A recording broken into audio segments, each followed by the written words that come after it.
yeah.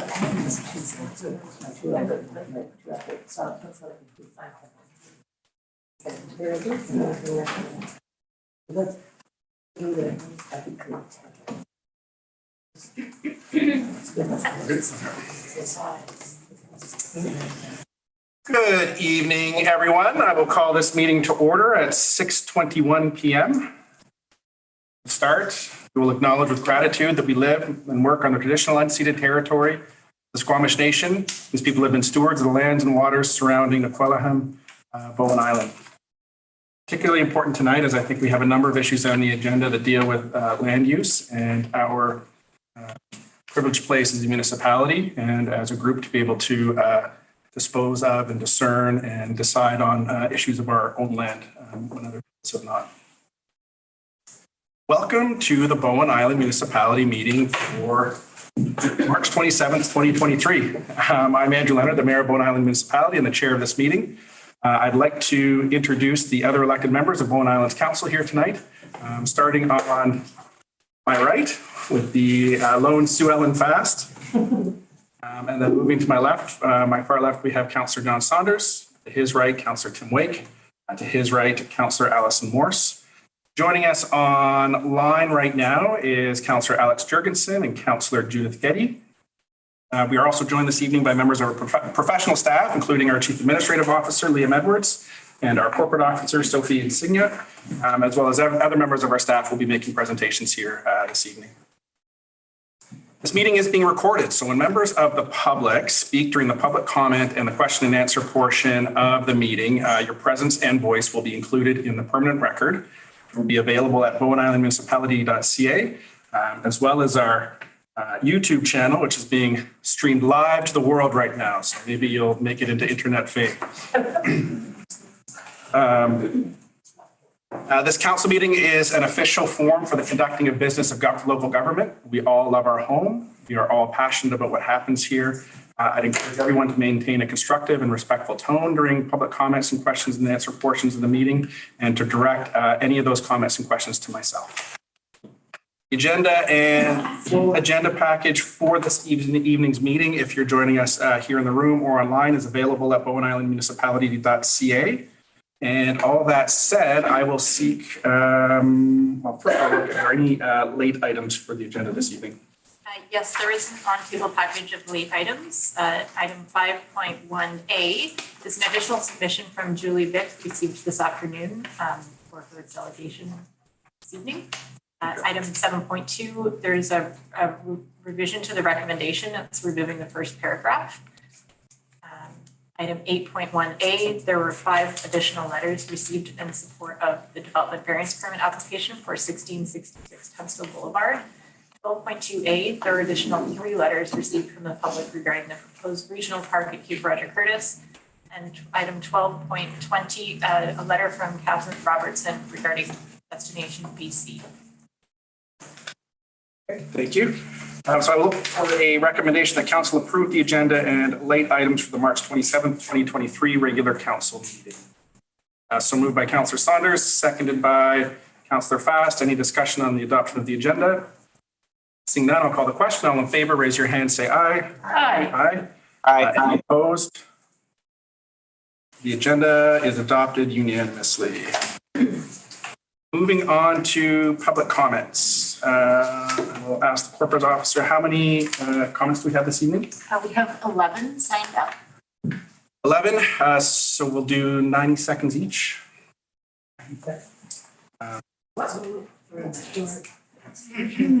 I'm hearing some outrage from the room. Would you like a little bit longer? 90 seconds? The way that we do have it set up is that it's compressed in a certain time slot of the agenda. So I'll go 2 minutes. 2 minutes per comment. And for folks who haven't done public comments here before, you will hear an alarm go off 10 seconds before. So that gives you time to finish off your last thought, really drive your point home, and we'll move on to the next. Our first speaker this evening is Elle Pence. Elle, are you here? She's behind you on Zoom. Oh, right on. Elle, whenever you're ready, feel free to go ahead. Hi, thank you so much for your attention. I wanted to share my son Duncan Glave's animated video that he made. He's a university student in Montreal, and he asked me to share this video with you. Can I go ahead? Can I share my screen? Absolutely. Okay, here we go. Can you see it? Yeah. My name is Duncan. I'm a 19-year-old, and though I'm a Montreal, I grew up. Sorry? We still can't see it, Al. We can hear it. Sharing permission on can you give me sharing permission? Okay, here. How about that? There we go. Sorry to waste 2 seconds. Okay, here we go. My name is Duncan. I'm a 19-year-old, and though I'm at university now in Montreal, I grew up on Bowen and still live there during the summers. To give thanks to such a wonderful community, I'm making this video to address any concerns regarding the Metro Vancouver Cape Roger Curtis Park proposal and to tell you why it's the right choice.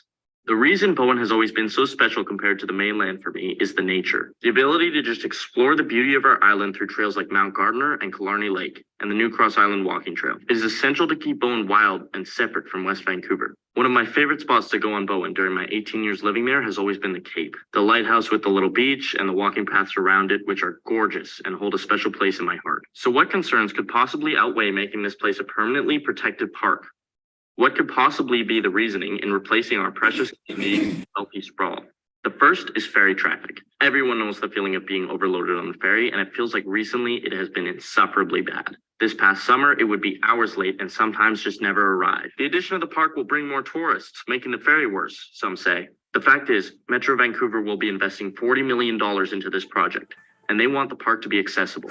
Bargaining power that Metro Vancouver has with BC Ferries compared to that of the Bowen residents is incomparable. Although on surface level, the park will bring more tourists, this could be our only opportunity to fix the already unbearable ferry schedule by utilizing the power of Metro Vancouver as a powerful bargaining partner to bring light to the needs of the people of our island. Second, tourists don't respect our island. There will be forest fires from the campsites and not to mention the litter. Like any other park, there will be an expectation of respect in place, maintained by park rangers. To me, it feels a little selfish to gatekeep the beauty of our island on such a hypothetical and, let's face it, unreasonable speculation. Without this park, suddenly all of this ecologically diverse land becomes private property. Imagine all the memories our children would have revoked by a no trespassing sign. But by all means, we definitely need more mega mansion summer homes. I agree that the ecosystem on Bowen is fragile and worth protecting. So why would it make more sense to have that ecosystem become private land, which the owners can cultivate at their disposal instead of having it become a protected parkland? What causes a bigger environmental footprint?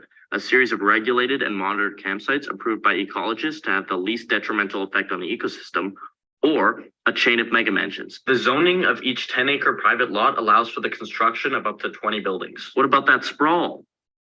I took the time out of my school year during finals week to make this animation because this matters to me a great deal.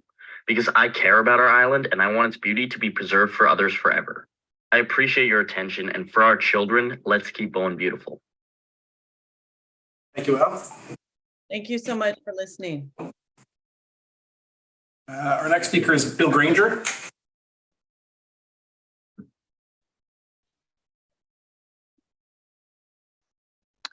Good evening, Mayor and Council. Oh, hang on, Mr. Granger. We're just going to get your picture up on. Oh, there you are.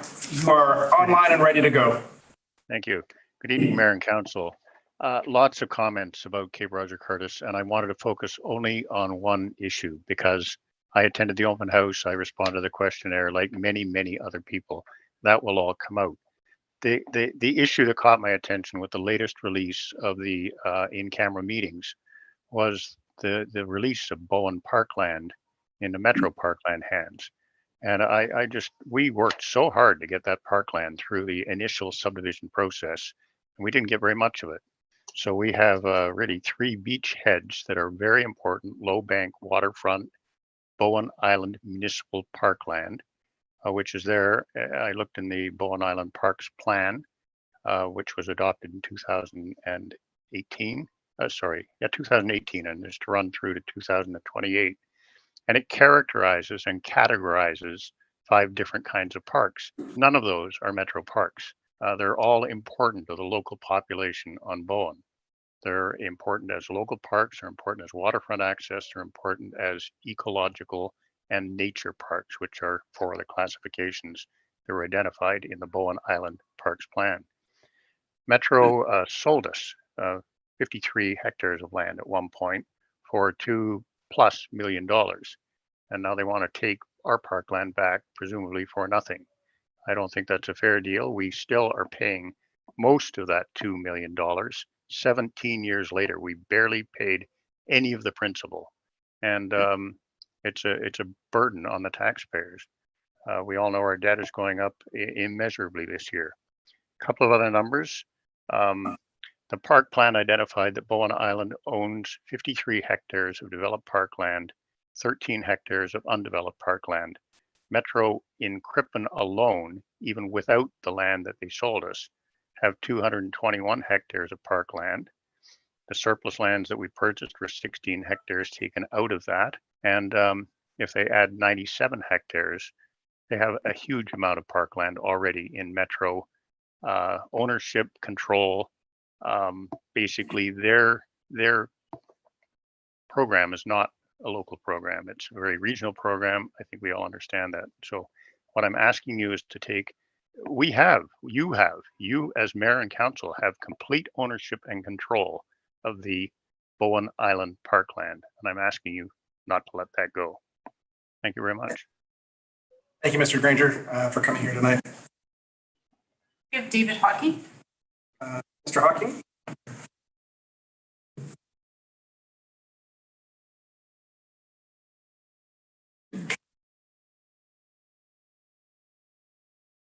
Please join us up here at the front and have a seat. Thank you, Mr. Mayor. Hi, everybody. You all know my position on this, so I don't want to go into that again, but I want to make a couple of points. I wrote some notes, but then I got a really interesting email this afternoon from a Metro Vancouver board director, and I'm going to read some of that instead and refer to a bit of it. Over the last little while, I sent emails to Metro Vancouver directors with a letter that I sent to you at the committee of the whole, and I also sent the little video that we just saw. So I've got responses from people, and here's one, and I liked it, so I asked him if I could use it, and he said, sure, as long as I say that it's his opinion, it doesn't necessarily represent everybody on the board. So thank you so much for reaching out to me. I really appreciate it. I also want to thank you for your previous email with the attached letter to Bowen Council members and this email with a very well done video about this proposal. Your perspective and insight to the benefits of this proposal is appreciated, and I would like to commend your vision for the future of your amazing community. The notion of listening to each other to realize practical and reasonable wins for everyone involved is critical and important. I want to say that I believe in this proposal and will continue to support the Metro purchase, which includes the use of camping. My hope is that we find possible process solutions for both Metro and Bowen, elected officials and staff to pursue in order to make this happen. And that's from Director Albrecht in Langley. 2 points, camping. Langley is a long way from Bowen Island. For day tripping, it's not that much of a day trip. You're going to spend most of your day tripping rather than being here. So camping is obviously critical for him to be able to say to his residents why they're paying for a chunk of the $40 million. But his words about the notion of listening to each other and solutions for both Metro and Bowen was something I mentioned last time, and I think is really important. And I think it's important for tonight. I have Sue McIntyre's letter in my hand here, where she said, I support the park, but she had a bunch of issues. And there's actually 4 pages of them. Okay, I'll finish up. She has 4 pages of them, but she says, here's what can be done about them all. And she has some ideas. And so the point is not, you might like the ideas, you might not. But the point is that it's a dialogue by listening to the concerns and coming up with ideas, opening creativity, and that's what we need. And that's quite different from just saying no. Okay, thanks. Thanks. Hanson Miley. Who is on Zoom. Ms. Miley, are you there? I'm here. Hello, Thank we you, can Mayor see and you. Council, for the opportunity to speak to you. I would like to speak to the presentation that's going to be made to you by the delegation from Destination BC. Having read their report, I think it is a furphy. It is a myth that tourism is essential to the future of our island, as this report claims. And I really think this is the elephant in the room. I am reliably informed based on Stats Canada figures and BIM's own business license records that less than 2% of the island's residents derive any benefit whatsoever from tourism. According to the results of the 2014 Vital Conversations event of the Community Foundation, and the 2015 resident survey commissioned by BIM's Economic Development Committee, the very reason why most of us moved to Bowen is because of the island's special sense of community in nature. And I really doubt that much has changed since then. Instead, the sense of community in nature that we prize highly and our vital infrastructure will be stressed beyond breaking point by trying in vain to satisfy the preposterous, oversized ambitions of Metro Vancouver and Destination BC for the island where we already live and work. All this when islanders have no prospect of any help from BC Ferries, and no collaboration between the province and Metro Vancouver and BC Ferries even seems to be on the horizon. What were they thinking? If it were already April the 1st, I'd say this report was an April Fool's prank in appalling bad taste. So I implore Council to treat this delegation with the scepticism, one might even say the suspicion, it deserves, and reject both the Metro Vancouver proposed campground and these giant-sized plans from Destination BC for Bowen as its product theme.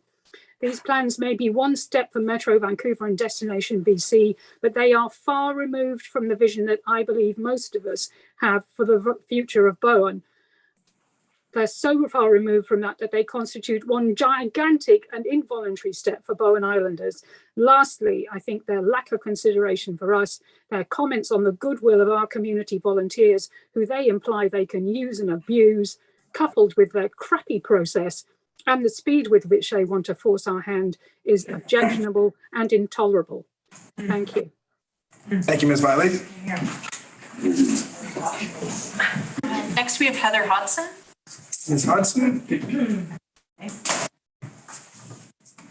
I've been madly editing it down, so hope I don't get the hook. That's no problem. Clock doesn't start till you sit down and you've had a beat. Okay. Thank you, Mayor Andrew and councillors and everybody. I know most of you. I'm here to address some of the points in the Vancouver Coast and Mountains Tourism Destination Implementation Guide. Implicit in the report is the assumption that Bowen Island should want to encourage and in fact embrace destination tourism as a positive economic enhancement to our community. And when managed correctly, to quote, like any industry, tourism must be thoughtfully designed and aligned to achieve a balance of community needs, existing priorities, etc. Indeed, the travel restrictions of COVID and the spectacular efforts by tourism proponents have successfully spotlighted Bowen as an ideal short getaway for a day or a weekend, and arguably they've done a fantastic job. Summer tourism season is already upon us, and it's only March. According to the municipality, Bowen now has 40 registered B&Bs and another 70 Airbnbs. Short-term accommodations and other businesses benefit from tourism, to be sure. There are rumored to be 41 weddings planned for Bowen this summer, and I'm sure you can do the math. And who wouldn't want to get married on Bowen Island? I mean, we love it here. But we've all seen the Sunday afternoon overloads on Trunk Road, even with the efforts to manage the overloads by ferry marshals. Where do they wait for the next ferry? Do they drive around our neighborhoods? Do they park at Vic's? It's not uncommon to hear Bowen residents no longer venture into the Cove on weekends because it's just too busy. Restaurants now cater to tourists, not locals, and we can't blame the tourists. We invited them here. Last summer, the commute sometimes took 4 hours waiting for ferries on both sides, and that's not including driving time in town. I contend that so far balancing the community needs of Bowen Island residents with the goals of attracting more tourists has not been successfully met. Okay. It's true, we do have a unique social, economic, and environmental priorities. But the one thing we don't share with other desirable hotspot destinations is the Horseshoe Bay to Bowen Island ferry, which is running at overcapacity, as we know. Some days in the summer, daily foot passengers can't get on the ferry. Again, I quote, local governments can underestimate the value of tourism, and it is often not fully considered by decision makers. But the same can be said of tourism industry, who by their nature overestimate the overall benefits of destination tourism on Bowen. Last week, in the undercurrent, it reported that our property taxes are going up by 13.3% this year to make up for severe budget shortfalls. It's no secret our infrastructure, our roads, our sewers, our water management systems are at a breaking point and need massive investment in the near future. On the contrary, tourism necessitates. Thank you. And I did get the hook. I was right. Thank you. Could you cut it down? Thank you for your passion. Rosemary Knight. Ms. Knight? Good evening, everybody.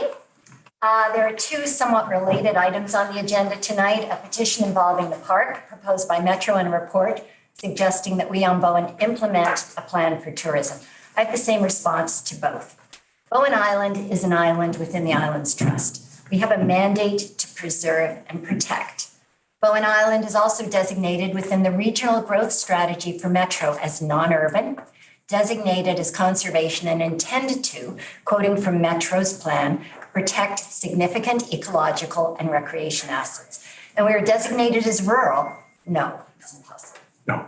Okay, so we are designated as rural and intended to protect the existing character of a rural community. Now, these designations and protections weren't just put in place for us so that we can enjoy the island. In both cases, there is the intent that we welcome visitors and tourists from elsewhere. And we are willing to welcome others. But my main point, and something that we need to keep reminding ourselves over and over again, our primary responsibility has to be preserve and protect this unique place. The beauty and fragility of our island ecosystems, the beauty and fragility of this community. The park, I feel a certain level of ambiguity. I'm in the I need more information camp. I need assurances that Metro is going to be the ally we need in protecting this island. In response to the tourism report, I feel no ambiguity whatsoever. I believe it's strong. I strongly feel it's time for council to be far more active in managing tourism on this island. I would treat any proposal related to tourism, such as this report, as I would a development proposal, because tourism can have a large impact. It needs to be referred not just to tourism Bowen Island, but to the APC, to the environment and climate change, to parks, trails, and greenways. I am happy, I've got 10 seconds, right? I am happy to share my island home, but will not share it in a way that it negatively impacts our nature and community that I treasure and that others are coming here to experience. This is how we define ourselves. We declare this through our OCP, preserve and protect this land. Thank you, Ms. Knight. Adam Taylor.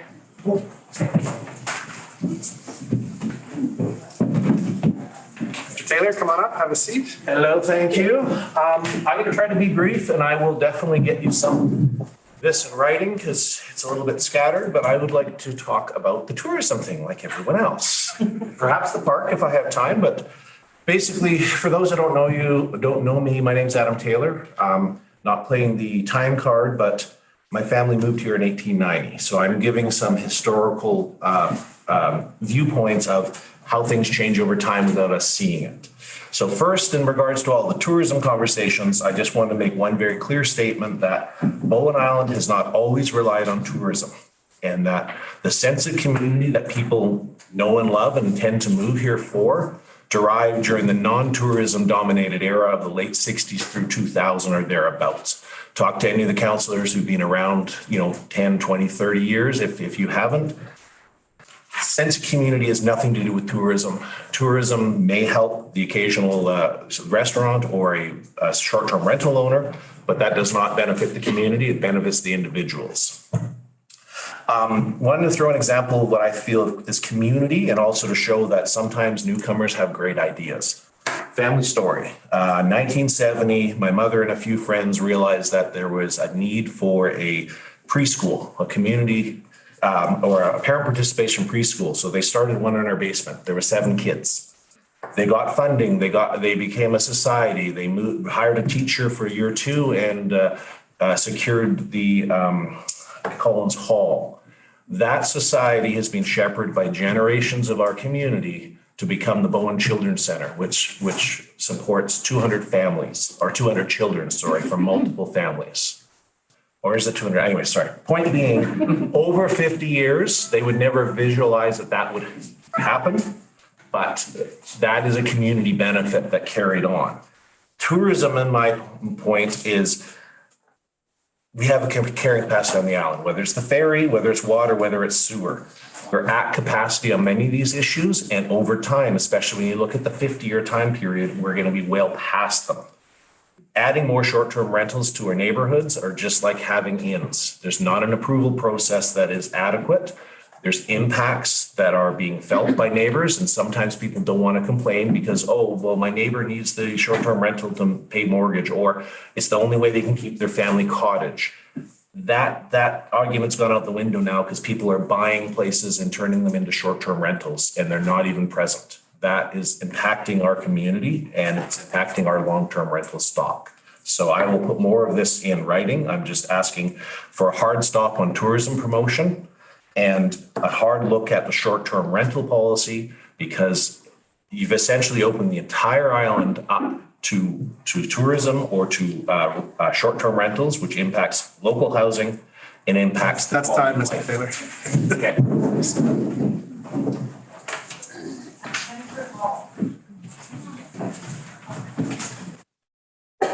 So I wasn't planning to speak, so I'm trying to rapidly write notes on my phone. I'm not as prepared as all the rest of the people, but I felt compelled when I got here. Did I start already? Yeah. Mr. President, I've sent in a couple letters already supporting the park at the Cape, and there are absolutely valid concerns. I don't want tons of traffic. I don't want to just live in a tourist facility community either.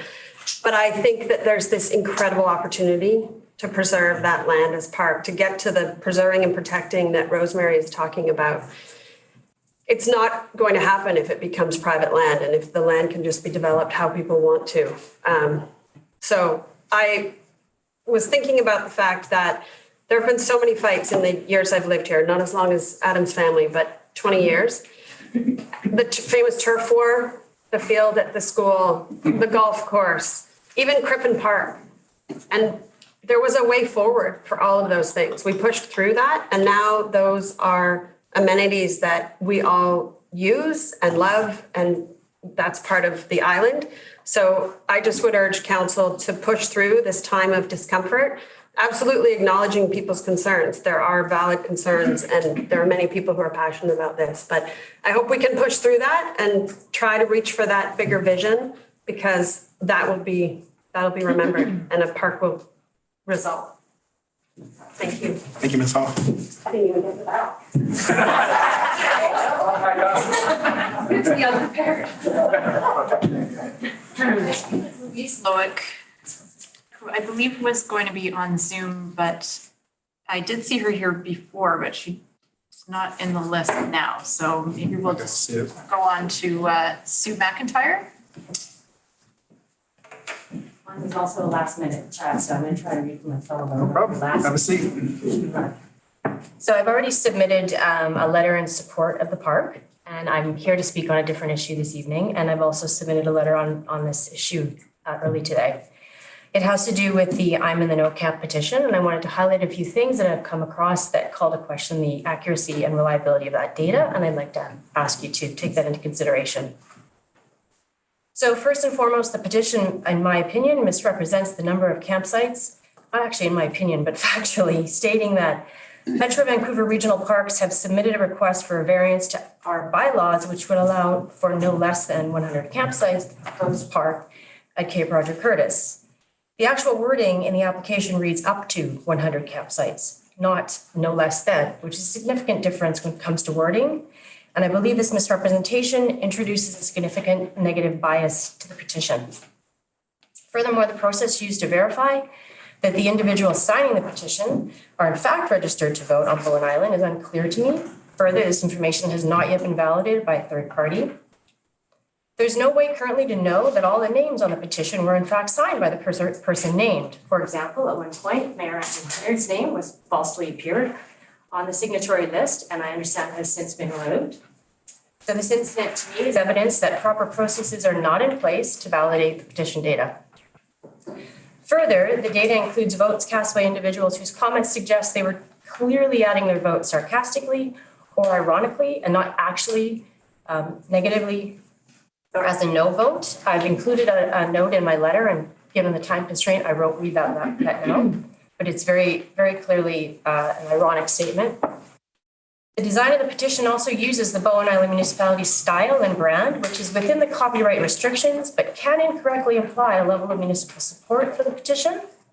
And lastly, the petition was initiated at the beginning of the park debate prior to open houses, and it is possible that some signatories may have since changed their position in response to new information and conversations they've had. So it's unclear to me what this petition represents, and I ask that council seriously consider the weight that they give to this petition and to the petition data. That's all. Thank you. That is it.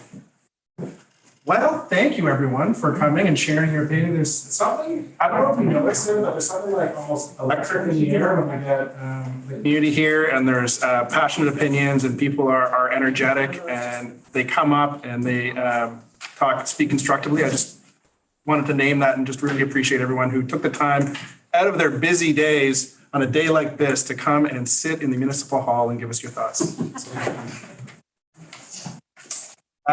Moving on to the less exciting consent agenda, item 3.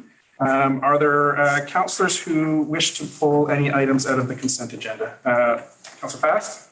Yeah, I'd like to pull 12.6 in the info items. Okay, 12.6. I think it's like page 312. Okay. Any other councillors wishing to pull anything from the consent agenda? Councillor Getty? 3.4, please. Okay, 3.4. Last call from councillors. 3.4? 3.4, yes. Oh, thank you. Seeing none, I will look for a motion to adopt the consent agenda. So moved by Councillor Fast, seconded by Councillor Morse. Any discussion? Seeing none, I will call the question. All in favor of adopting the consent agenda, raise your hand, say aye. Aye. All opposed, raise your hand, say nay. Carries unanimously. So item 12.6, actually, we'll start with 3.4. Numerical order. Consideration of adoption bylaw number 596, 2023 and bylaw number 597, 2023. Councillor Getty, you wanted to speak to this item? Thank you. So 596 has a little section at the very bottom of it where there's an amendment to section 8.1 of bylaw 494, which is the delegation of powers.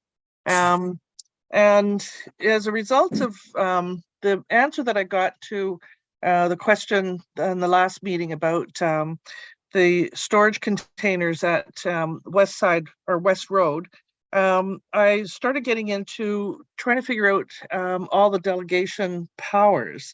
And I bring it to council's attention that while this has not been discussed at length in terms of any parts of this bylaw, we've been talking about the size of signs and where signs should be posted and how many signs should go up and how often they should be renewed and all the notice provisions. This little bit at the end in terms of amending the bylaw to delegate now to the manager of planning has quite a history to it. Over many years, going back to 2003, and it's been a fairly messy process.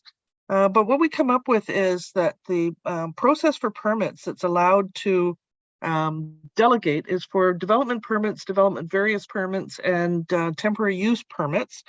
And we've delegated development permits only, and we've taken away, and or at least we haven't included any process for council to look at a process again if there's anybody that is affected by this that has any comments, and either before the permit is issued or once the permit is issued or denied. And well, I think that 596 tonight is a straightforward housekeeping to try and tidy up what is a mess, because what we've got at this point is that the power is delegated to the island community planner, who, in fact, there is such a position in our staffing, and the last person was Emma Chow. It also means that whoever has the power delegated to them now cannot sub-delegate it to anybody else. So it's been back and forth from the director of planning to the CAO to the island community planner. Now it's back to the manager of planning. But I think that we need to have a much longer look at the process that we're talking about in terms of not including any notice to the neighbors or any action in terms of having it reviewed by council. And I think that that's missing from our bylaw to delegate. Thanks. Okay. How would you like to dispose of this piece of business? Would you like to move the recommendation, or is there an amendment to be made, or? Well, I'm not entirely familiar with what options are available at this point.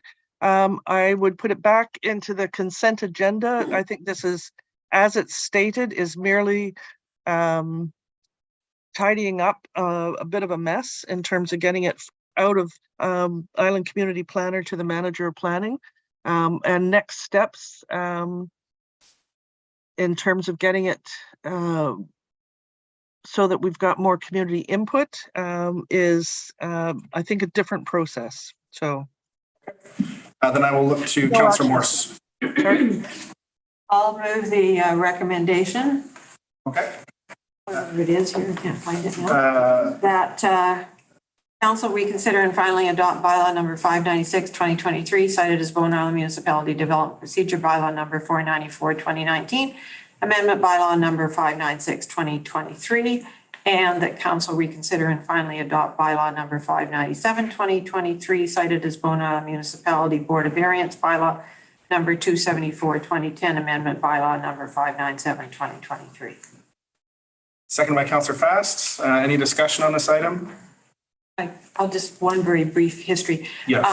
We didn't used to have a manager of planning and development when we first did the delegation. It was the term was Island Community Planner. So that's, I think, just purely tidying up a housekeeping thing. And development permits are very different from DPs and TUPs, and they're more, you meet the requirements, the permit's issued. And it's very technical and based on qualified professionals' reports. I fully support continuing with the delegation. Thank you, Councillor Morse. Councillor Getty? I didn't intend for it to be a discussion about whether or not this is properly set up as delegation. I think that needs to, I need to figure out how to get that onto the paper and whether onto the work paper kind of thing. So I I can debate it with Allison or Councillor Morse, but I don't know that this is the right evening to be doing it. And I think we need to, I simply bring it to council's attention that it's something I'm going to be working on. Thank you, Councillor Getty. And if there's ever a debate between you and Councillor Morse, we'll be sure to sell tickets. Is that what you CAO. Councillor Getty, it's Liam here, and I appreciate your comments, and I do remember my response to your question at that council meeting, and I reflected upon it because it felt like it was a bit strong, my response, and our corporate officer and I discussed it afterwards and looked into it a little bit, and there is some work that could be done here in terms of establishing a bylaw for council's ability to reconsider delegated authority decisions. And so there's definitely some work that could be done around this. I'd be happy to look into that with you and Councillor Morse as well, and whoever else wants to participate. So thank you for bringing it back. Fair warning, I guess. If you tell me no, I'm going to start digging. Well, I appreciate it. It makes us better at what we do. So. All right, seeing no further discussion, I will call the question. All in favor of adoption, raise your hand, say aye. Aye. Aye. Any opposed? Carries unanimously. Moving on to item 12.6, Councilor Wilco Hamilton, the chair, Help Cities Lead. We Help Cities Lead. So this was part of our correspondence. Councilor Fast? Yeah, thank you. I'll just be very brief. This is on page 312. It starts with this agenda. And I just wanted to draw council's attention to this because this is, you'll see Bowen Island's name in the middle there about, this was Help Cities Lead, was a broad coalition that Bowen Island municipality supported through a council motion. And I was asking for, I would like to move that we, because it's got new information and things that other communities are working on together to do with combating climate change, taking climate action, I would like to refer it to the Environment and Climate Action Committee, Advisory Committee. So I move that we refer 12.6 to the Environment and Climate Action Advisory Committee. Okay. Is there a second? Second by Councilor Wake. Any discussion on the referral? Seeing none, I'll call the question. All in favor of referring this, raise your hand, say aye. Aye. Aye. Any opposed? Carries unanimously. Thank you. Thank you. That is it for our consent agenda. Now moving on to item 5, our delegations. 5.1, Julie Vick, a presentation of petition objecting to any and all camping on the proposed Metro Vancouver Regional Park at Cape Roger Curtis. Hi. Ms. Vick, so Thanks you... for, thank you to the mayor. I should just mention a few words about, in response to the petition and its legitimacy. That I think you're confusing the online petition with the petition that was submitted to the CO, the Sophia, which Andrew was never on or removed from. So I'm just going to make a note on process here. So the delegation is to council. Okay, so to you, thank you. On the legitimacy of it, the names have been curated. You've noticed that, because I did include the online ones, you've seen the millions of scratched out things. I've only used VON and people that I've known. Even if I don't know them, I go like, and then I have to ask somebody else, like, do you know this person? And that's why you will recognize all the names on that list too, I'm sure. Yeah, so there's nothing. And as far as it might appear to be a negative wording, but it is a negative petition. It's an opposing petition. It's not a survey. All right. So I'm here to represent the 363, which was in the revised names, although it's now 644 of registered voters, as to the best of my ability, that have signed their names to this petition opposing any or all camping at Metro Vancouver's proposed park at Cape Roger Curtis. People want assurances that council agrees to assent voting or a referendum or a plebiscite, there's same thing, it's all just for different words, on the matter of the OCP amendment that would allow for overnight camping at this proposed park. The municipal election of 2022 had 3,408 registered voters. To date, 18.9% of us are in opposition to all camping at Cape Roger Curtis. There is no need to hold an alternative approval process. It's quite clear that the 10% opposition threshold will be met. I urge council to make in writing a promise to hold a referendum on this matter as soon as Local Government Act allows, which I understand as no longer than 80 days after third reading. And here's some paragraphs from the BC Local Government website. When 10% or more of eligible electors sign and submit an elector response form during an alternative assent, I think it is, but this is the one that you would, Sophie, would be preparing and having available here if we had done that, if we do that, but I don't think this is necessary. Then the issue would be considered significant. So I think it's already considered significant, and I think this petition proves that. At this point, local government has two choices: to proceed to elect or assent, or to put the matter on hold and provide alternatives for local government to consider. And when the local government has decided then to proceed with the initiative, it would then be required to hold assent voting in the event in relation to the proposed bylaw. You have copies of this if I'm stumbling. In general, decisions that have the potential to fundamentally change the structure and governance of an area must proceed directly to assent voting to gain elector approval. If the proposal is contentious, or it seems likely that 10% or more of the electorate may sign response forms, which I think you can assume, local governments may decide to proceed directly to assent voting, which I urge you to do, to reduce the overall times and costs involved in securing elector approval. General voting day would be not more than 80 days, as I said, after third reading. I urge council today to propose a motion to hold a referendum on this matter at the earliest possible date. Tonight, if you could. Thank you, Julie. Ms. Vick. Any questions or comments for the delegation? See none, thank you so much. Moving on to item 5.2, Mike Fury, and Diana Mulberry from Destination Development Implementation Guide. They are online. Yeah. Hello. Hi there. Can everyone hear me and see me okay? Yes, we can. Thank you. Great. My name is Mike Fury. I'm a destination management advisor with Destination BC. I'd like to thank council and staff for inviting me to join you this evening.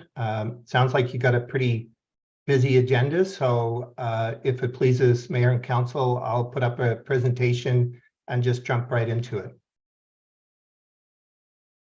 I believe I have the ability to share my screen.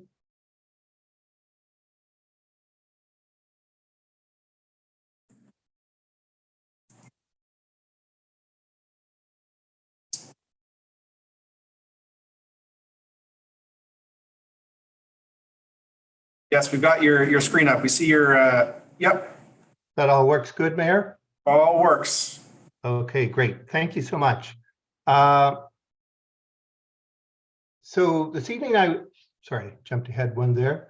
I want to do basically three things. One, talk to you a little bit about the destination and development and management implementation guide that we've shared. I want to discuss a little bit about the case study we did on Bowen Island. But before I jump into those two things, I want to just give a little background on the Metro Vancouver tourism strategy that's referred to in the guide that's been shared with Mayor and Council. So this strategy was created in 2018, 2019. It was part of a group of about 30 or so members of municipal planners, economic development officers, destination management organizations, chambers of commerce, and others who came together to sort of develop a pathway, or if you want, a strategy for how to move forward on tourism management and development in the Metro Vancouver area. If there was any sort of cornerstone of this strategy, it's really built around trying to achieve partnerships and collaboration by working with a cross-section of folks and organizations that I referenced a moment ago. So I'll just move on. And I was listening in to, as a former CAO, I couldn't help but join a bit early and listening to the question and answer session. And I think this slide sort of pertains a little bit to the discussion that I heard. So from our perspective, there's been an evolution in the tourism roles and responsibilities. And if you look back and think back, 20 or 30 years ago, really the traditional focus was around marketing and promotion. And that has, and it's largely sort of looking at specific areas like resort areas such as Whistler or Sun Peaks. But that has really changed, particularly in the last 10 to 15 years, particularly with the advent of social media, where each visitor actually becomes a promoter or a detractor for the particular area they're visiting. And it has sort of changed the way that tourism is approached. And it's more, not that marketing is not important, it continues to be very important, but it is more of a focus now on management and looking at the visitor experience and looking at a range of partners that are involved in the tourism management side of things.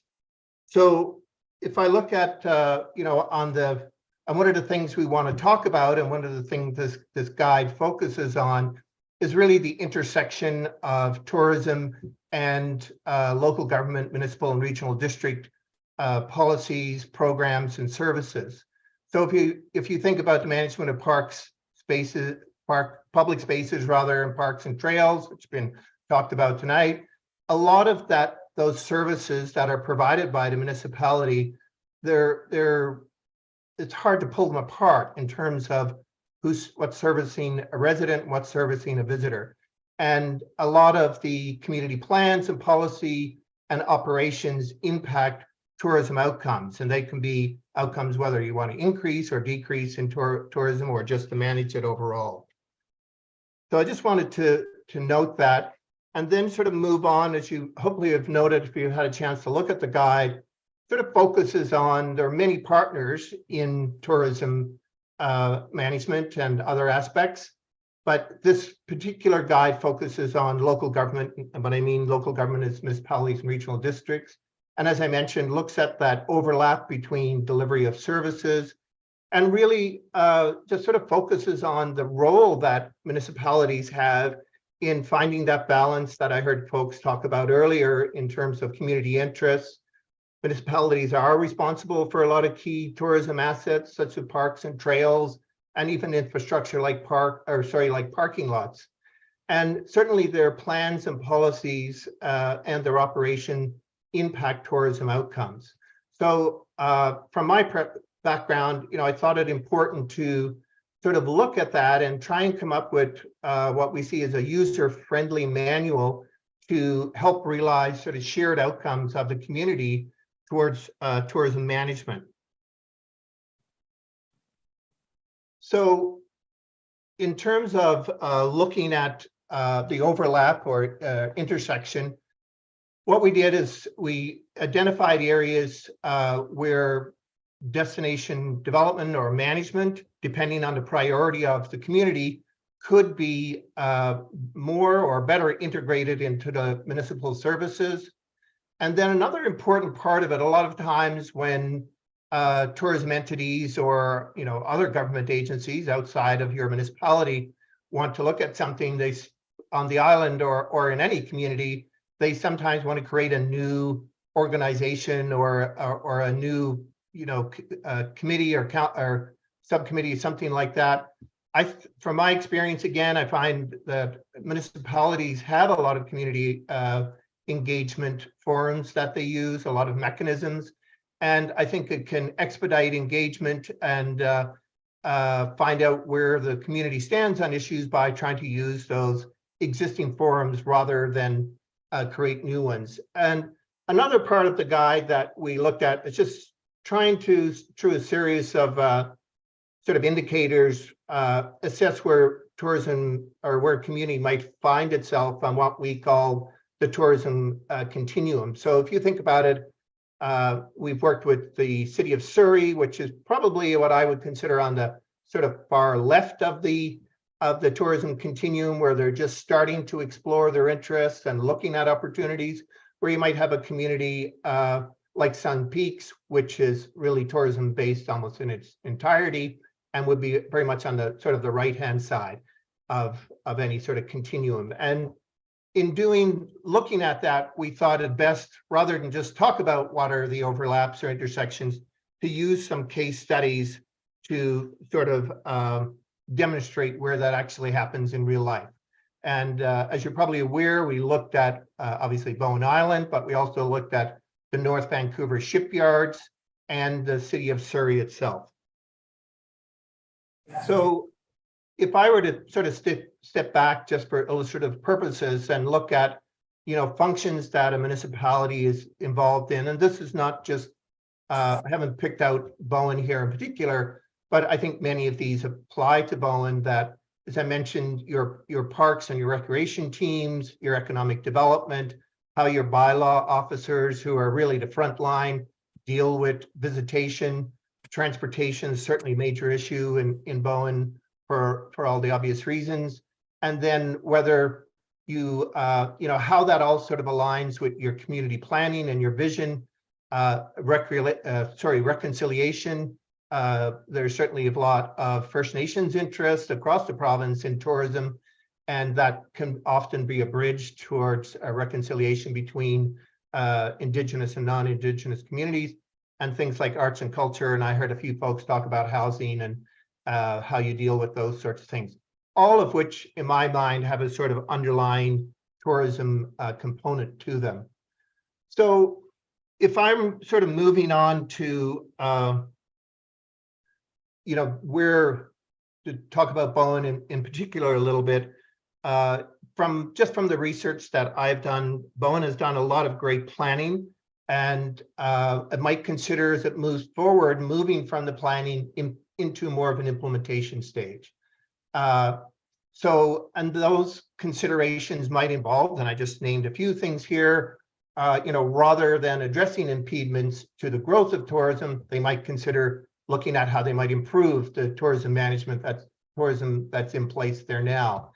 And also recognizing that there's a range of external and on-island influences. Some you have more influence over, others you don't. Often better to focus on the ones you can influence.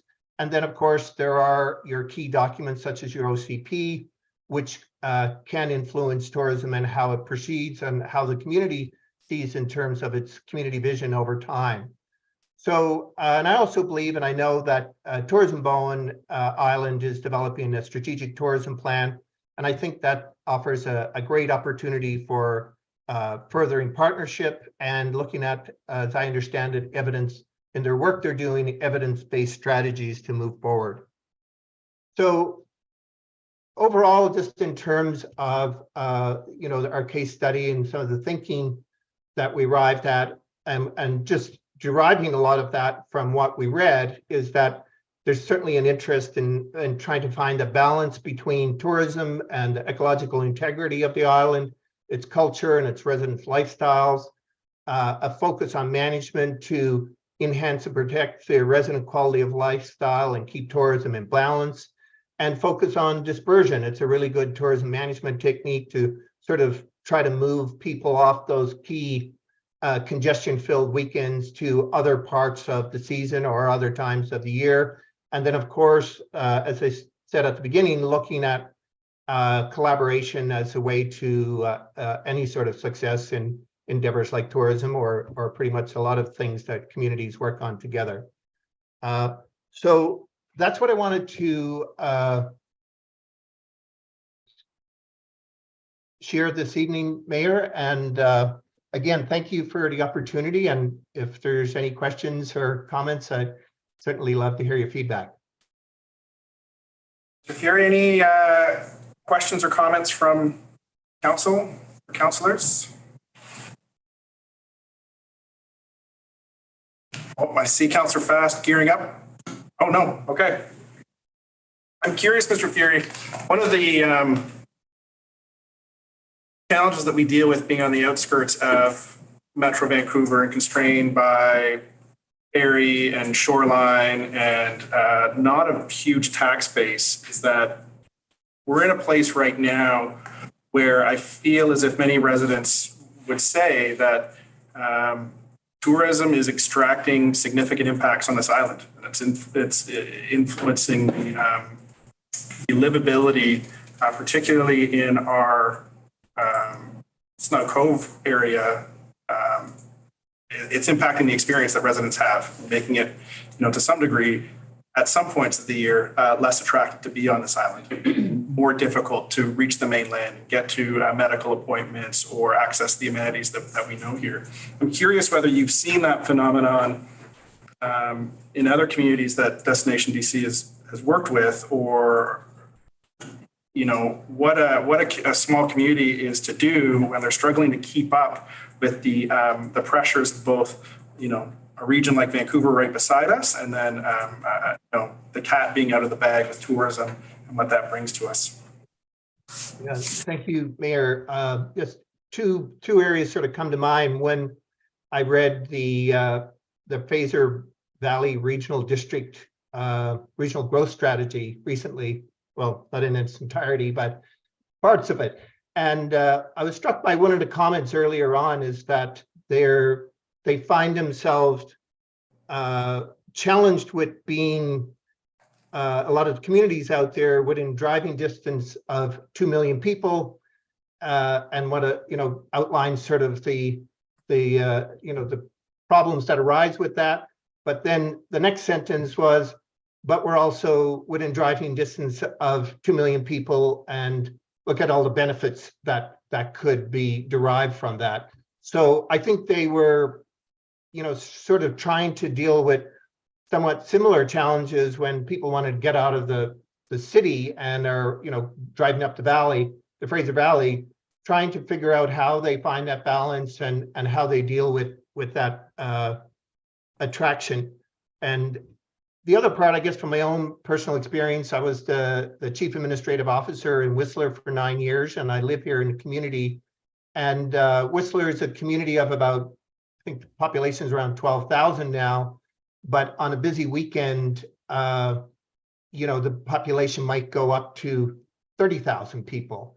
And the community always struggled with trying to come up with ways for that population of 12,000 to provide those services and benefits for the other 15,000 or so people that come in on an average day, and they're using basic things like water and sewer and parking lots, etc.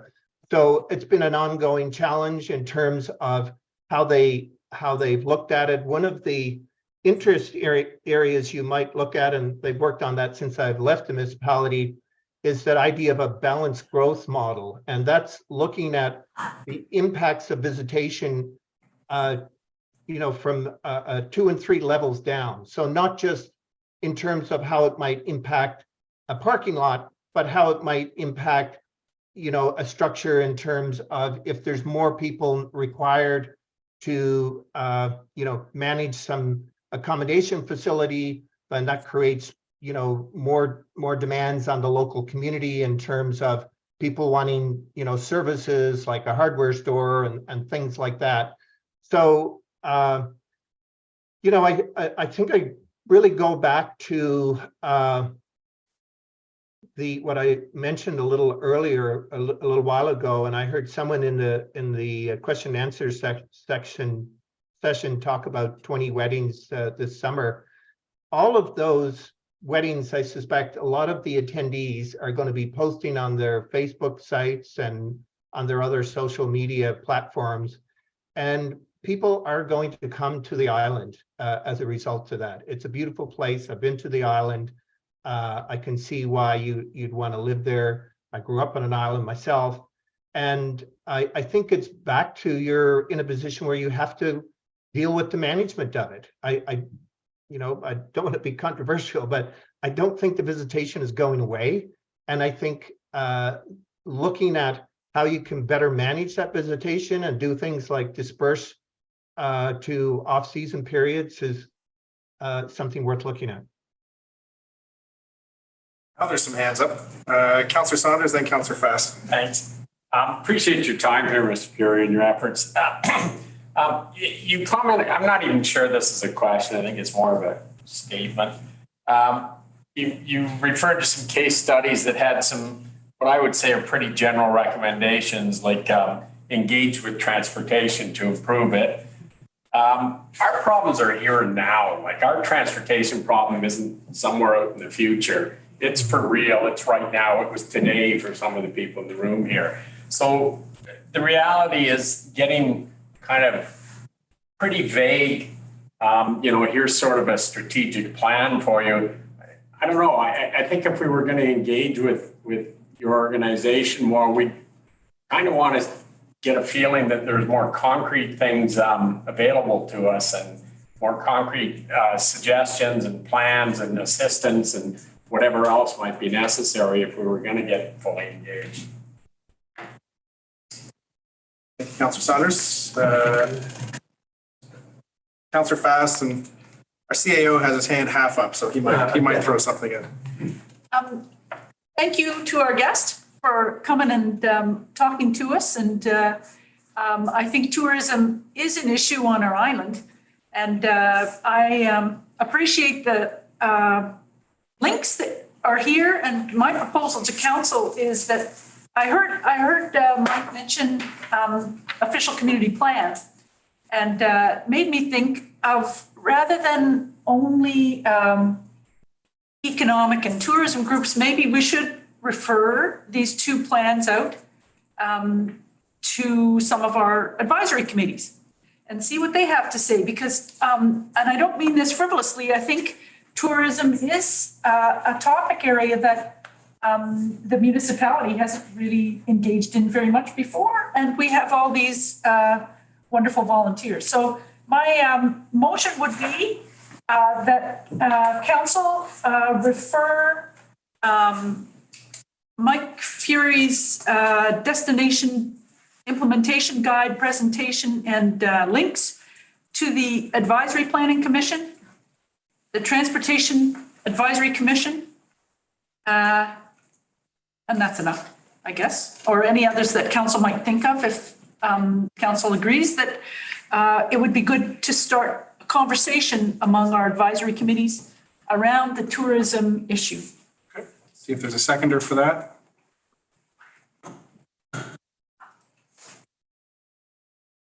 Seeing none, there's no referral. To the CAO. Thank you, Mayor. And thank you, Mike, for your presentation and for all your work on this. And I just wanted to also provide a little bit of context too. So this work was done essentially pro bono in the context of a much larger project that Mike was working on for the broader region of the Vancouver Coast Mountain region.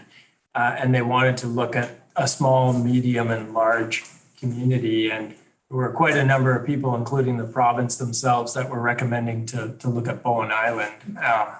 And so through a lot of discussions with Mike and his team, it became really evident and clear that, and I think we already understood this here, is that Bowen's not necessarily looking to attract and develop, rather than manage and work with what we already have, because the pressure and the constraints are already there. And there's a couple of points in the guide that I thought were really helpful for me in particular, just that, right in the executive summary at the bottom, it's basically that the guide's aim is to create a balance between the competing needs and demands of residents, visitors, industry, and the environment. And that's what we're up against. And I think we need to improve the collaboration and the partnership that we have with Tourism Bowen Island, and need to be able to work with the broader community itself, and how we manage the tourism and the impact of tourism. Because I agree with Mike that the tourists are already here, and so we have to get better at managing it. And not so much to attract, but one of the things that we talked a lot about was that, in a sense, we're all visitors, right? Like, this is very much, in a way, that a beneficial approach to all of us. And the better service that we can provide to visitors is likely to result in a better experience for our own residents. And so, myself as an administrator really appreciate the work and effort that you put into this, Mike. And I think that it's already proven to be very useful in improving the relationship with Jody at Bowen Tourism. And especially now that Jody is spearheading a much larger, more comprehensive tourism master plan. And I think we're going to have to do a better job of working together. And so I appreciate the effort that's gone into this. Thank you, Mr. Edwards. Councilor Wake. Thank you, Mr. Ferry. Reflecting on the mayor's comments and some of the other comments about being a small community, and I think we've all made it pretty clear that we don't really need to increase tourism here. We need to control it, and we need to figure out a way to afford it because we, like Whistler, are providing services for far more people and vehicles and impact than our own community. And what is the corresponding revenue source from that? And in this case, it's pretty meager. So my question to you would be, I mean, there are things like the MRDT. We've been talking, in fact, we were talking at one of the Tourism Bowen workshops that we just recently had about is there some way we can have a set up a tourism tax? If every visitor that came here just had to pay an extra $5, and that could go into maintaining all our infrastructure, that would really help. So, do you have any thoughts on how we might achieve that? That was a great question. I think it's very hard to tap into the provincial transaction taxes like sales tax and that. They hold pretty tight reins on those. There is a mechanism, and it's in a piece of legislation, and it's called the Resort Association Act, and it's administered by the Ministry of Municipal Affairs. And what that does is allow a municipality can create this resort association, and that association can then levy fees on different entities or different things in the community to generate revenue. And an example of it would be Tourism Whistler, which has the ability to put a fee or levy on different businesses and different sort of not organizations. It's really like on sort of on the businesses, and they collect that fee. And in the case of Tourism Whistler, they use it for marketing purposes. But I think a community could decide they could use it however they so choose. The challenge is right now that is restricted to ski resorts. But interestingly, when you look up the reference on the local government ministry site, they talk about communities that have lake shores or waterfront and things like that it might be applicable to. Thank you. Okay.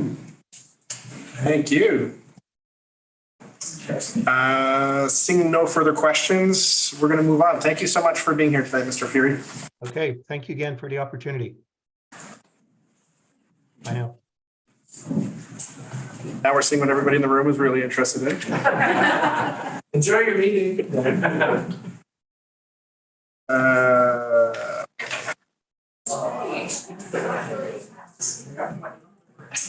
Moving on to item 7.1, bylaw notice enforcement bylaw number 599. Daniel Martin, our manager of planning and development.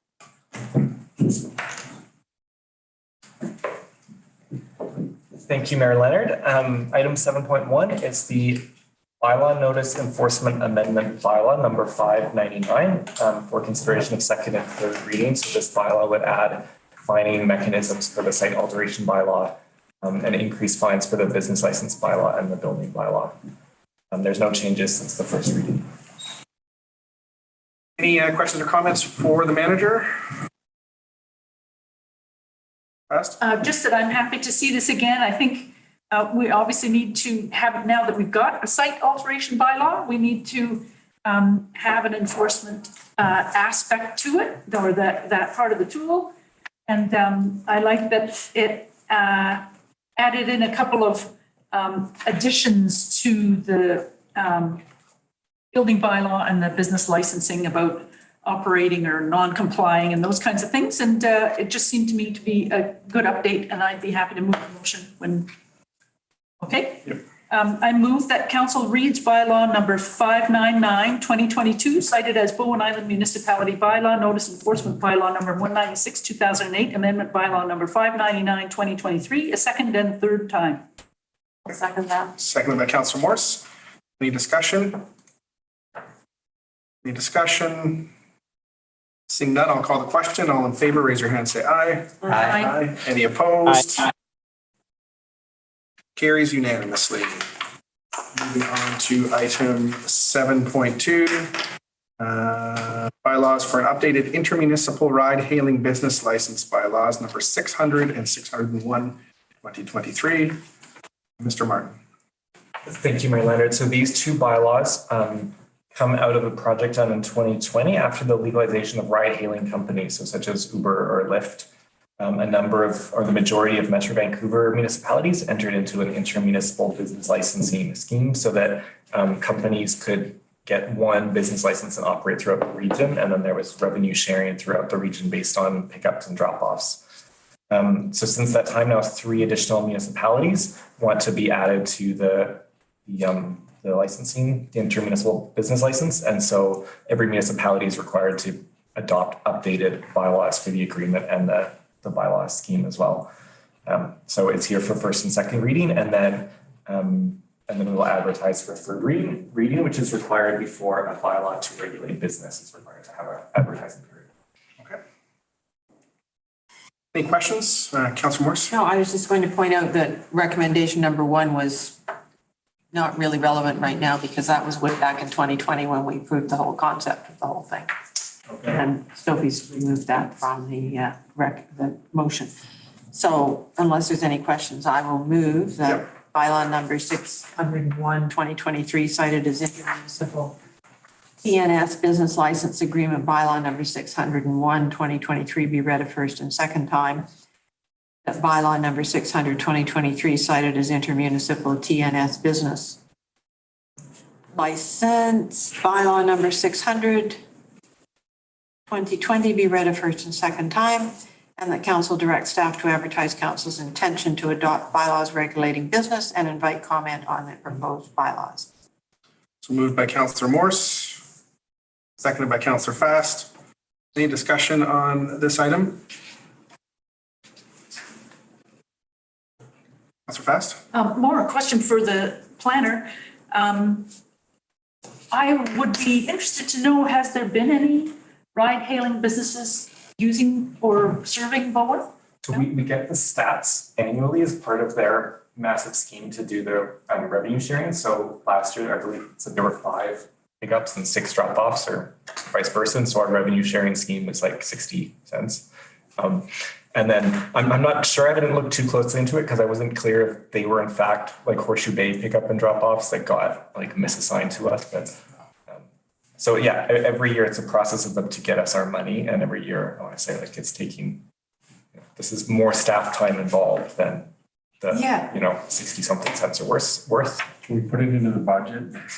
Councillor Fast still has the floor. Yeah, just thank you very much. I just hope that at some point this could help people with some of the transportation issues. So that's partly why I'm supporting it here, is in case there's somebody out there that finds a way to make it work, then we've got the mechanism in place. And through this year, that was part of our rationale for joining, was thinking that if people were required to get their own business license to operate on Bowen, nobody would ever do it.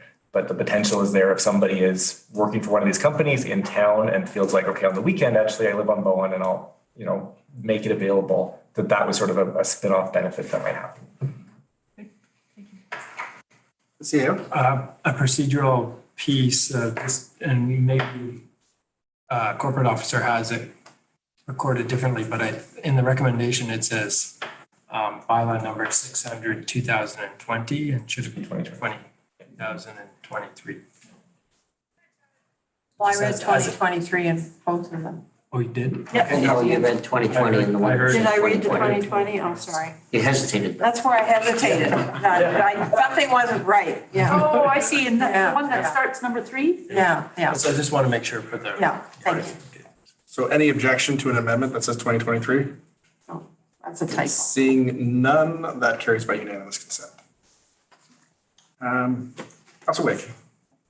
Just a question for anyone. I've often wondered, how come nobody on Bowen wants to be an Uber? Where's the gas station? That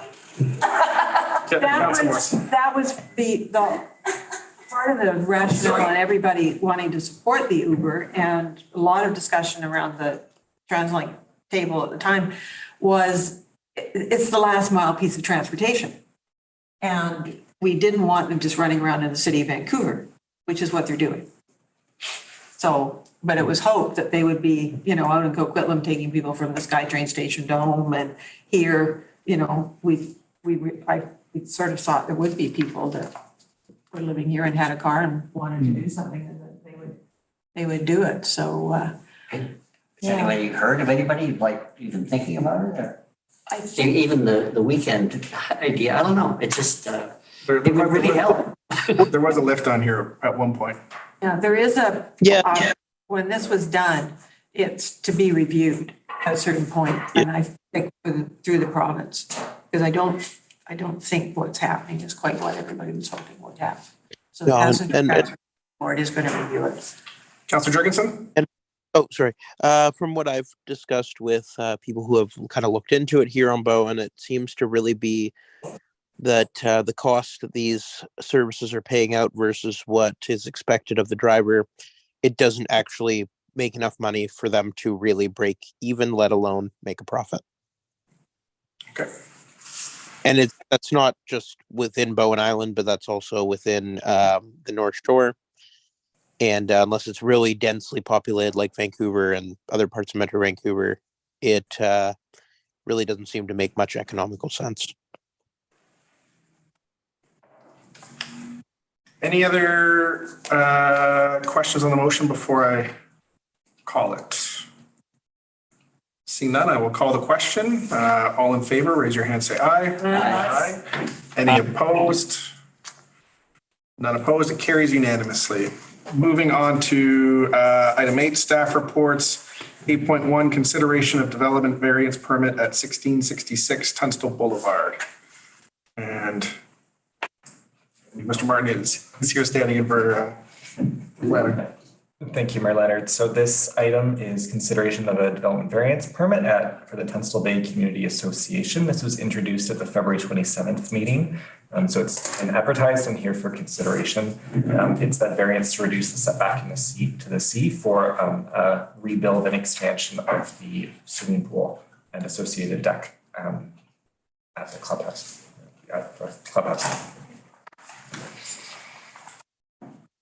Any questions for the planner on this item?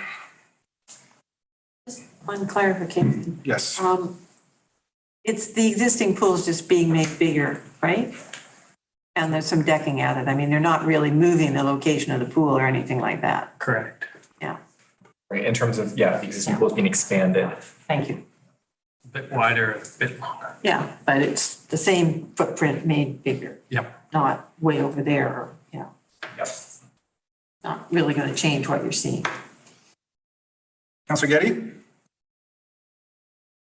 I just wanted to thank whoever went to the trouble of going out and taking more pictures. That was very helpful.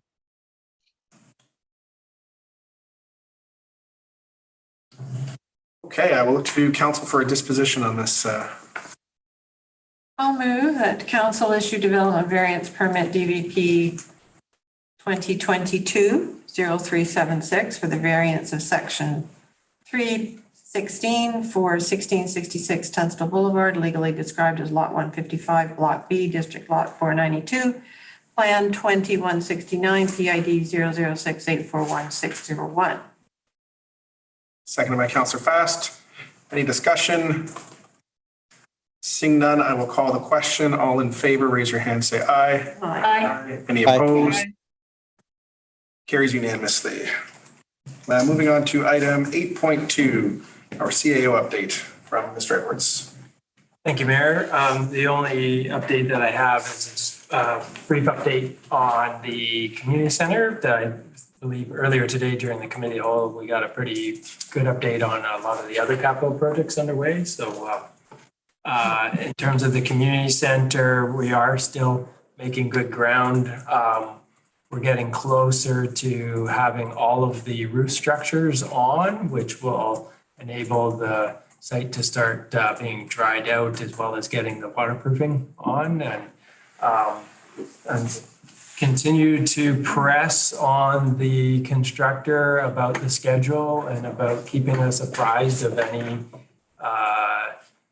delays or any impacts to the proposed schedule. They're targeting a completion for the October this fall. And, you know, I've shared concerns about any slippage having, we just needing as much notice as possible about that. They are confident that once they do get the building waterproof, that they're going to be able to accelerate even faster with the interior work. And so we're moving that along. One of the key elements that we're trying to expedite right now is the audiovisual tender, which is a component within the broader contract, because what we're being told by that sector is that there's as much as a 12-month lead time on some of the equipment. So if we're purchasing today, we may not see it arrive on site until this time next year. So we're trying to expedite that contract within the overall contract so that we can get those purchase orders submitted immediately.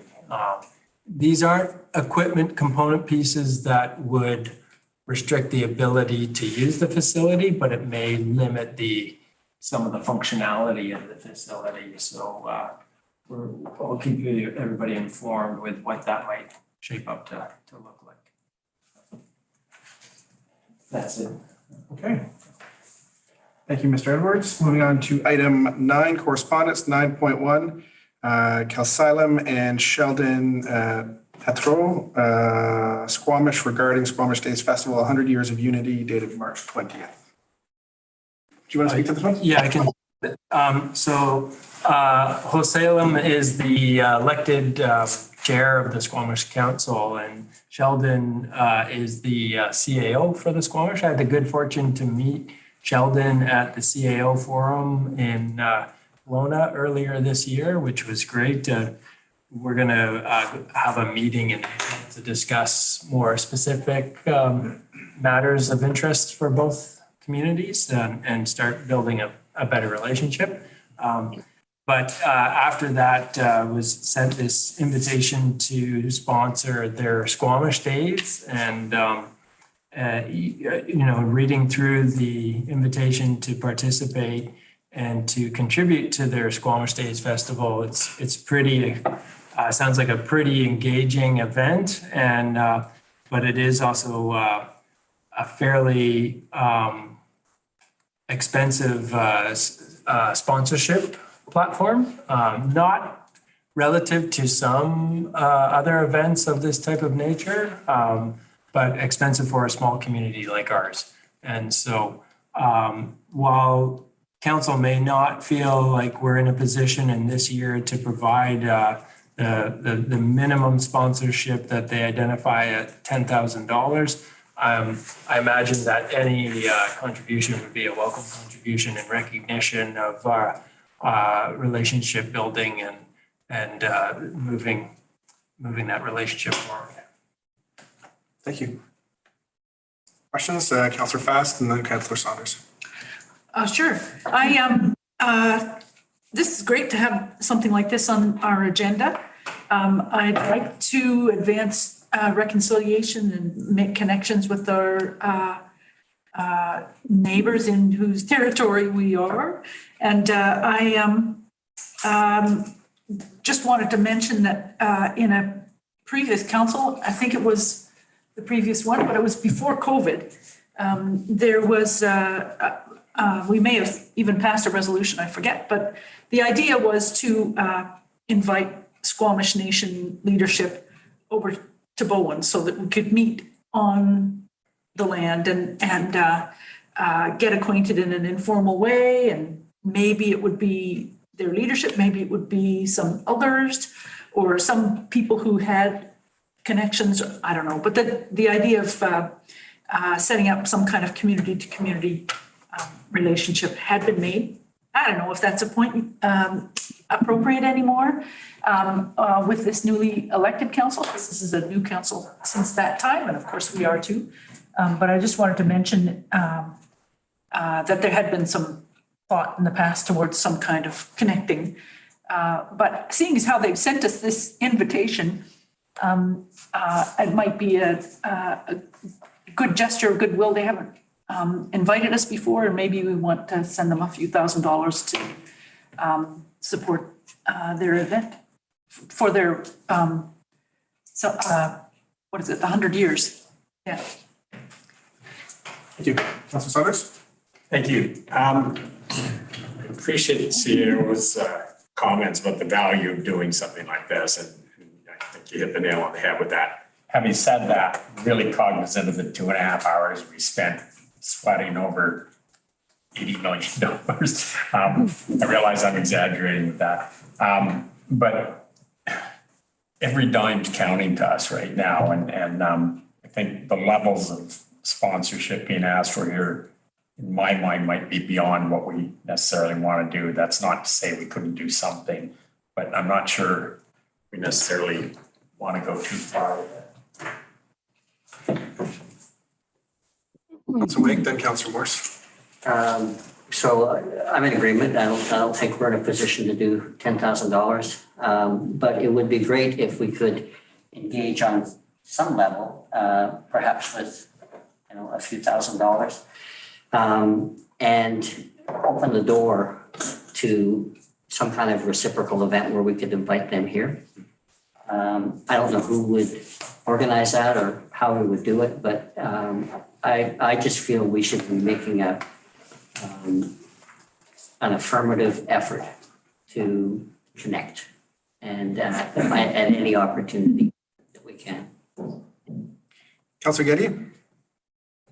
I think that the amount of work that is going to be going into this is going to be phenomenal. And I think that if we can participate in any way in supporting them, that they're going to feel really successful and just all excited about it. It's the whole selection of activities is really quite remarkable and it's big. It's a big deal, and it's going to be at least this expensive. So I think it's important for us to figure out some way of participating, and the resolution is just for us to come up with some way of doing that.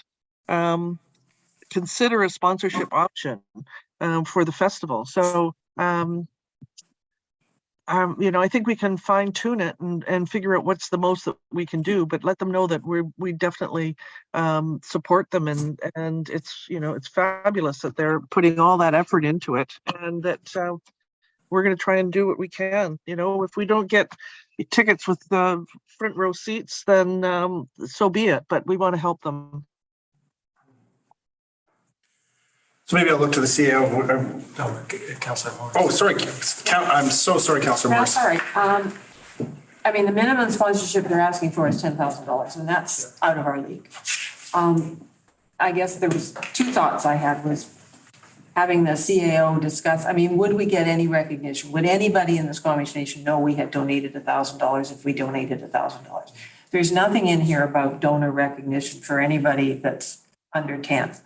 So would we be better to spend the $1,000 in sending people to the event, taking a table at the gala? I don't know what they're going to charge for the gala either. They're probably $300 seat tickets at least. Or sending people, at the elders event or something. So we have a presence there that's, and that those monies usually also, go to pay for the events or whatever. So maybe we need the CAO to have a chat with, what was his name? Sheldon, about, what would be appropriate. Yeah, I would be more than happy to talk about that with Sheldon when I meet with him in April. I don't think there's any pressing deadline. When is the event? I can't remember. It's in July. Yeah. Sorry, in June. June and July. I mean, there's several days. And so I think I'd be happy to talk with Sheldon about what the best opportunities that they think would be available for what we might be able to contribute.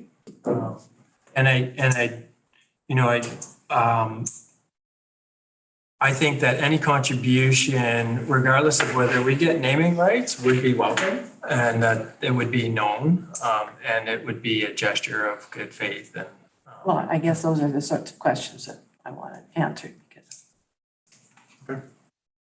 So are we okay, just you chat with him and then? Yep, and I can bring it back after I meet with him the first week of April.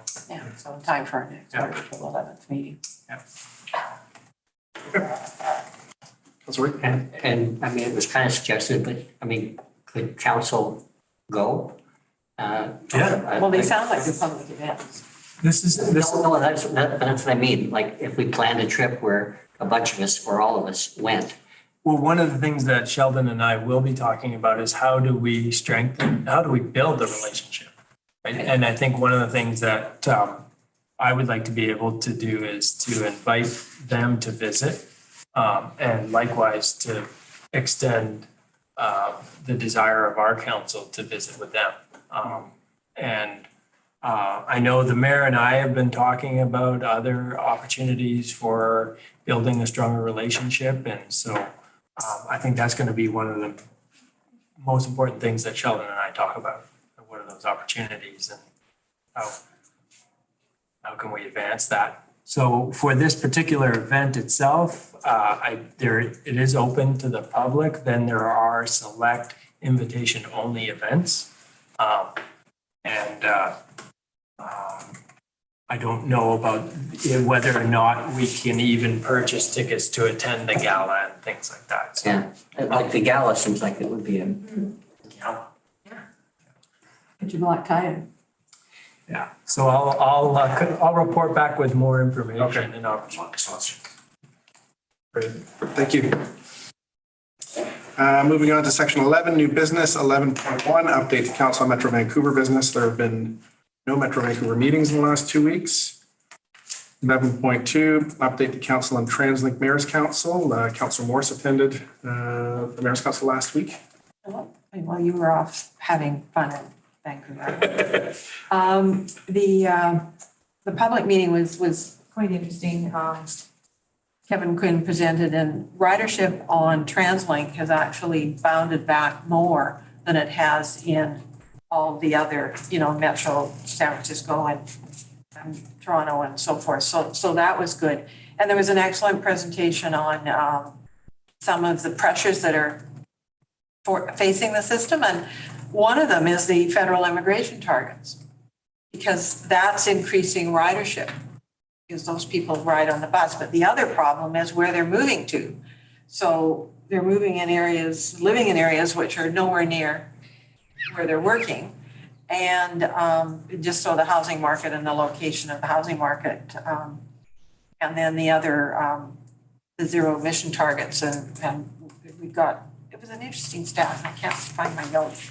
22% of all the vehicles sold in 2022 were zero emission vehicles. 22%? Yes.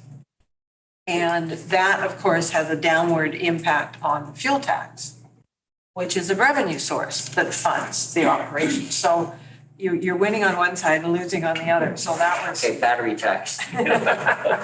So that was interesting. So and then the other, so that was, and then just a quick update on they had an update on the Clean Transportation Action Plan submission that's being made in response to the province's requests for information. That was, and one of the delegates who submitted actually was suggesting that perhaps the street should be closed to the public and should be a walking only street. And of course, then the formal announcement was received about 479 million from the province. Thank you, Councillor Morris. Moving on to 11.3, update the Council on the Islands Trust business. Councillor Fast and then Councillor Getty. Sure, I'll start. Thanks, everybody. I just wanted to bring your attention to 12.11, 12.14, 15, and 19. So these are all just things in our information agenda that you can refer to. The 12.11 gives you the exact budget figures. So it's 0.3% increase for current property owners and more for new development. The legislative monitoring report, which is there in 12.14, is just sort of a place to look through if you're waiting for a change in legislation or you want to see what's happening with that Forestry Act or something like that. But it's a highlights to let you know what's changing out there. 12.15 is Trust Area Services report. That's partly what Bowen is part of. And somewhere in there, you should find something about the freshwater sustainability strategy that we'll be hearing from, I think, in the fall of 2023, some mapping of aquifers and things like that. And then 12.19 is the decisions that we took at Trust Council, so that Judy and Getty and I have talked about verbally, but there they are written down. Thank you. Councillor Fast. Councillor Getty.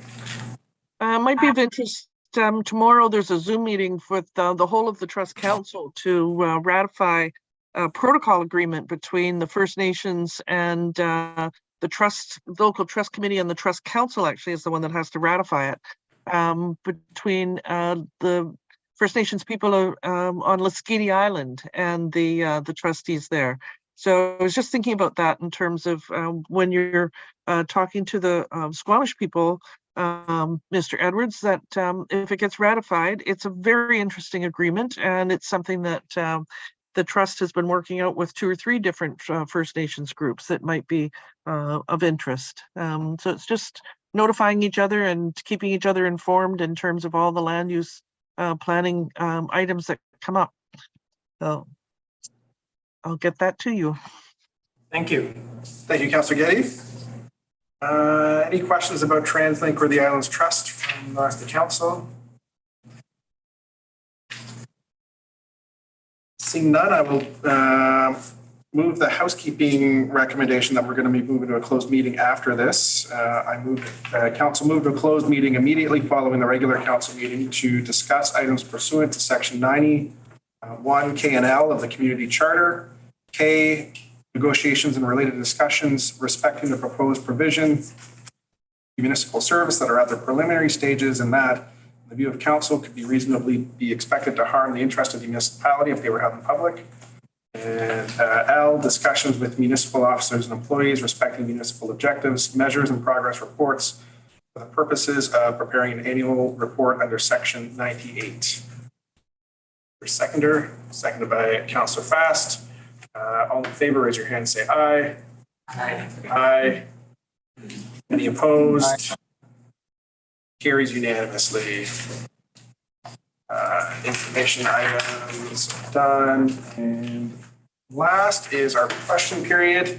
The question period is an opportunity for members of the public to request a clarification or ask a follow-up question relating to an item discussed at the meeting. Questions are limited to 2 questions per speaker and must not exceed 3 minutes total. Do we have any questions from the audience? To ramble. No, I'm not prepared to ramble. Sorry, you're very lucky though. Any online? Okay. I keep forgetting to make notes because the other one, like everybody called them question period. I thought, oh, okay, I guess we're done. You know, question period is over. I gotta learn to make notes, so I have one at the end. Thank you, Ms. Halligan. Break for 5 minutes? I will look for a motion to adjourn first. Moved by Councillor Fast, seconded. All in favor, raise your hand, say aye.